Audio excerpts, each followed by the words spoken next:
আসসালামু আলাইকুম রহমতুল্লাহি বারাকাতু। তো দোকানে বসে আছি।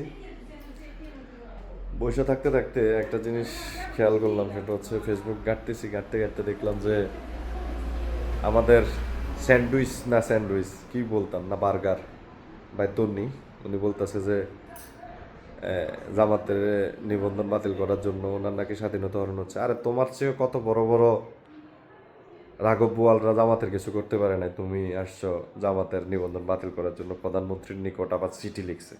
বকচোদ কই থেকে আসছে এই পতিতা মতিতা? এদেরকে যত তাড়াতাড়ি সম্ভব হয় পাবনার দিকে, আর না হয় কোনো আবাসিক হোটেলের দিকে নিয়ে বন্দি করে রাখেন প্লিজ। আরও কিছু আছে ঢাকা বিশ্ববিদ্যালয়ের আশেপাশে ঘুরতেছে, এই সবগুলোর একসাথে ধইরা যে কোনো একটা জায়গায় বন্দি করেন, ঠিক আছে? আপনারা আসছেন, আপনারাও তো উল্টাপাল্টা বকতেছেন, যা দেখতেছি।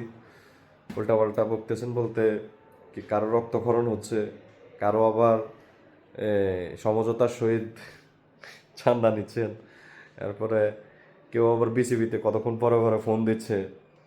মানে কত নাটক যে দেখবো, বাংলাদেশে জন্মগ্রহণ না করলে আসলে এত নাটক দেখা সম্ভব হইতো না। তো যাই হোক, দেখতেছি আপনারাও দেখাচ্ছেন, আমরা দেখেই যাব সাধারণ জনগণ হিসাবে।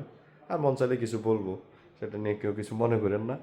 আর এখন দেখতেছি আমার এলাকারও কিছু আওয়ামীপন্থী পাতি নেতারা এখন আবার জায়গা উঠছে, ফেসবুকে সরব হয়েছে 21শে ফেব্রুয়ারি ভাষা আন্দোলন নিয়ে। যাই হোক, সবার কথা বলার অধিকার আছে, আমারও আছে, সেই জন্য কথা বললাম, কেউ কিছু মনে করেন না।